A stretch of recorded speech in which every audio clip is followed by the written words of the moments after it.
Soy María Inés Martín, soy la directora de la Escuela 103 Costa del Río Azul y estamos acá con una mamá. ¿Te querés presentar?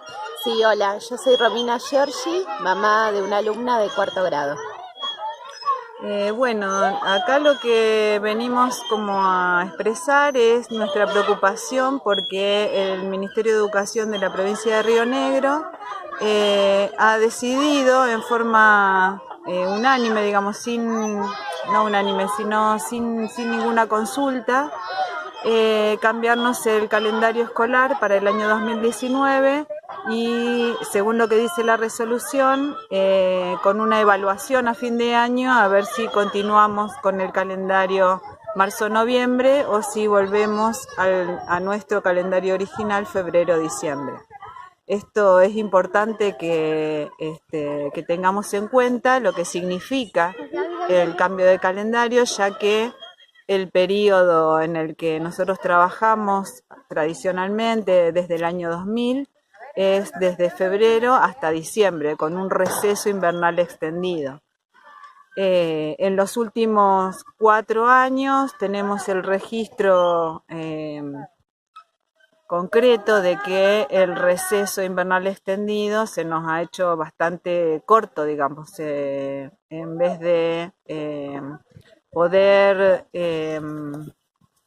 extendernos y trabajar bien, digamos, con ese periodo de vacaciones. En general, lo que ha sucedido es que tuvimos que suspender las clases por fuera del receso, cosa que sucedió por inclemencias climáticas y sobre todo de que el transporte no estaba llegando a la escuela.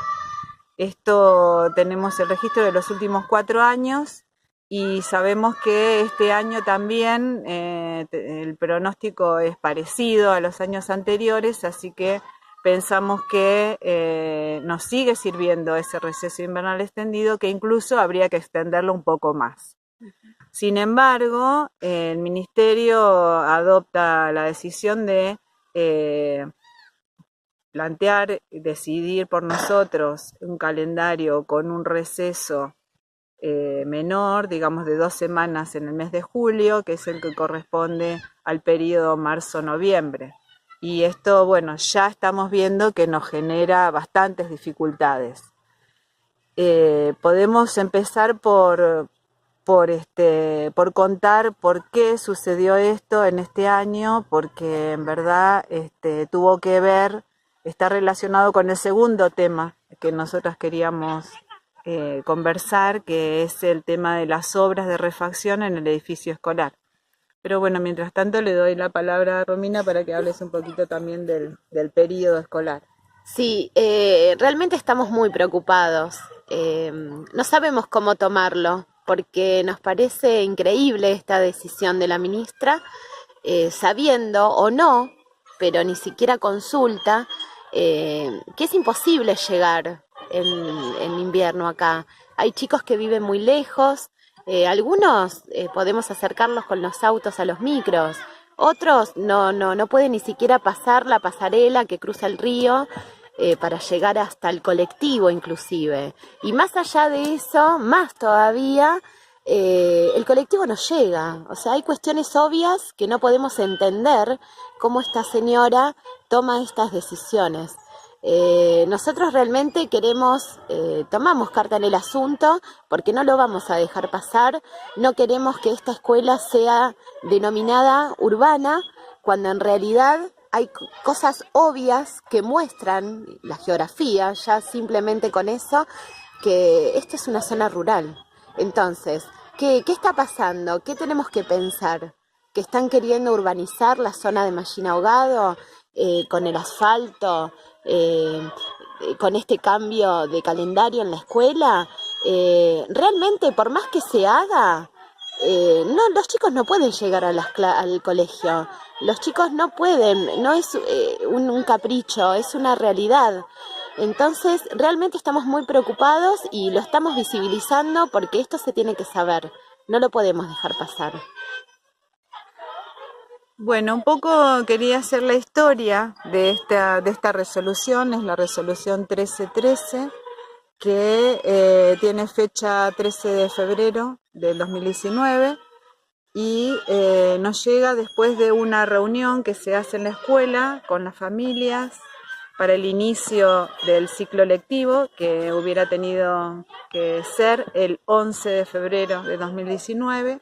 Ese es el día en que tendríamos que haber empezado las clases y producto de las refacciones que se están llevando adelante en la escuela, con las supervisoras, con las familias, el equipo directivo y el equipo docente, decidimos que no estaban las condiciones como para empezar las clases el 11 de febrero y entonces se hicieron los mecanismos que corresponden a la ley para suspender las clases hasta el 1 de marzo, que era la fecha donde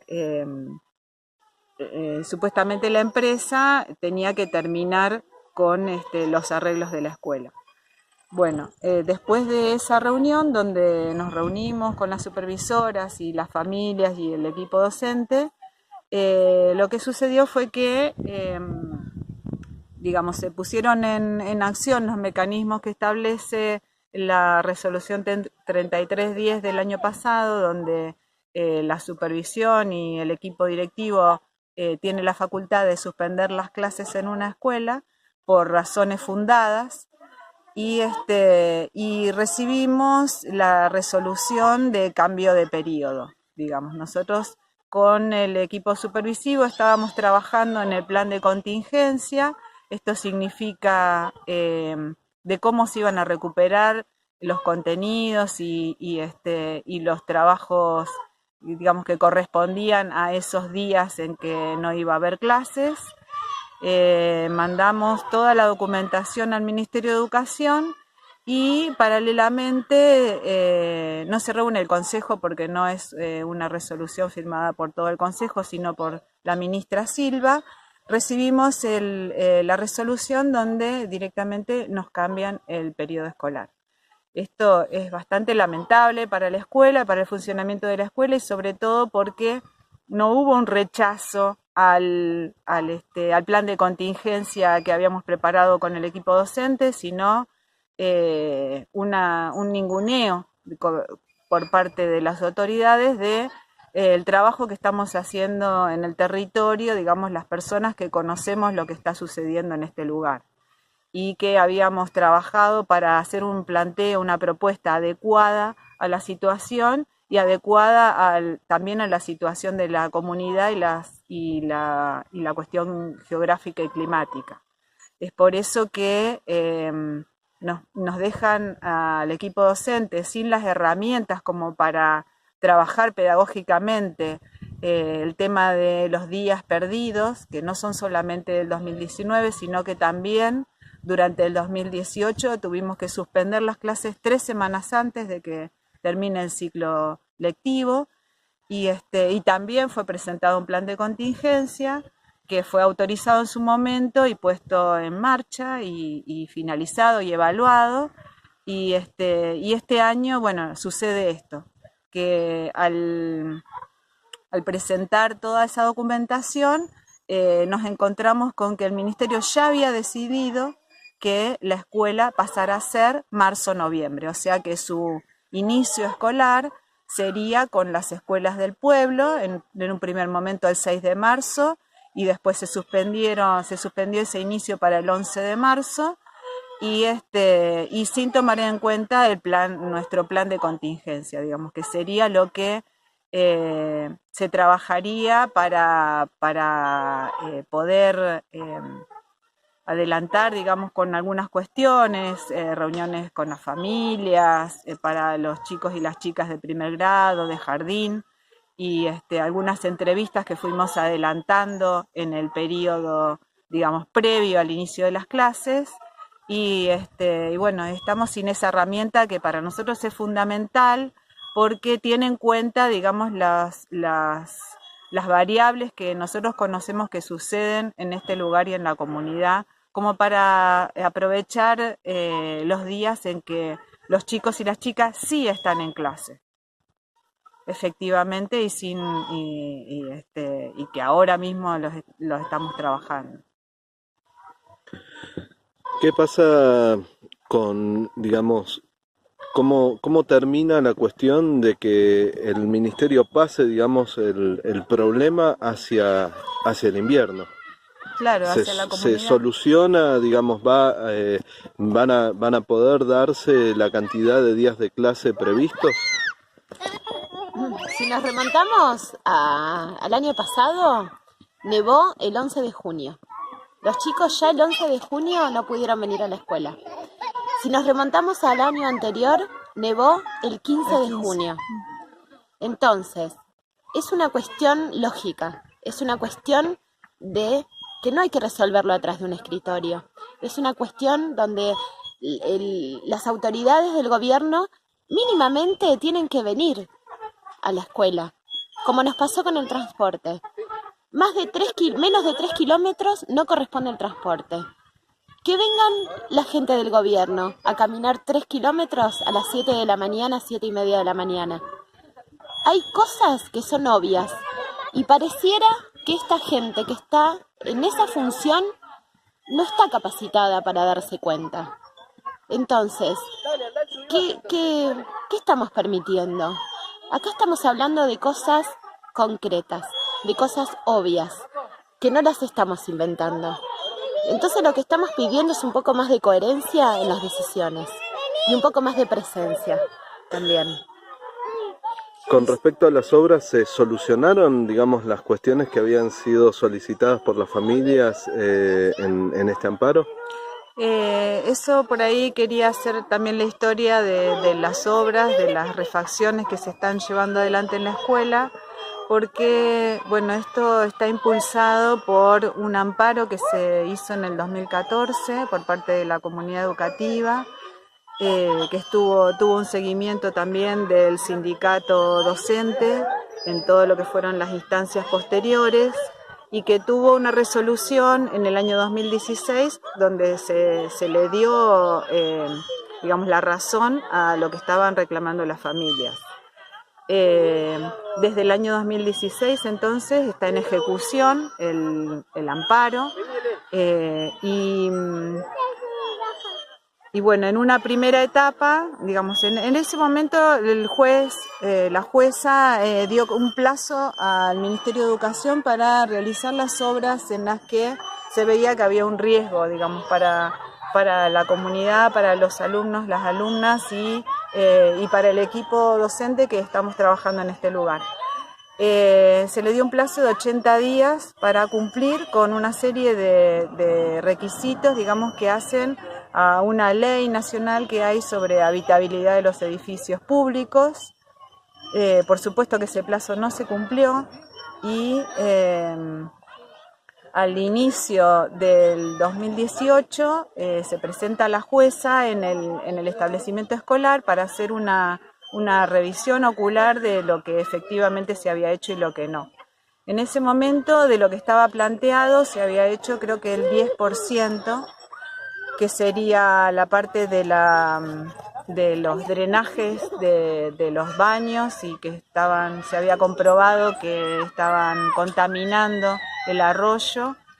Se hizo, digamos, una primera obra que no funcionó muy bien, y entonces ahora hay que revisar de vuelta si en una segunda etapa se va a volver a hacer esa obra de efluentes hacia el arroyo, digamos. Se llama lecho nitrificante lo que hicieron.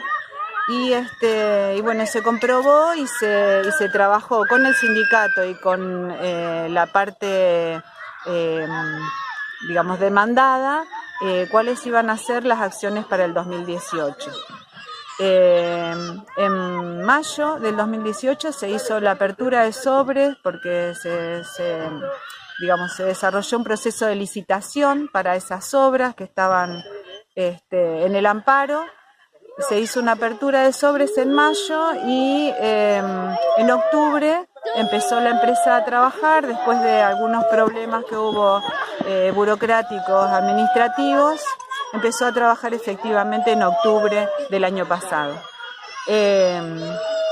Con esta historia lo que quiero decir es que las obras no son una refacción que se plantea el Ministerio para mejorar la estructura del edificio escolar, sino que es una demanda de la comunidad y que tiene una resolución judicial, porque estamos acostumbradas también a que muchas veces para empujar, digamos, las decisiones y lo que corresponde en la escuela, se necesita accionar judicialmente porque de otra manera se ponen trabas y obstáculos y se hace realmente imposible trabajar con las condiciones que se necesitan.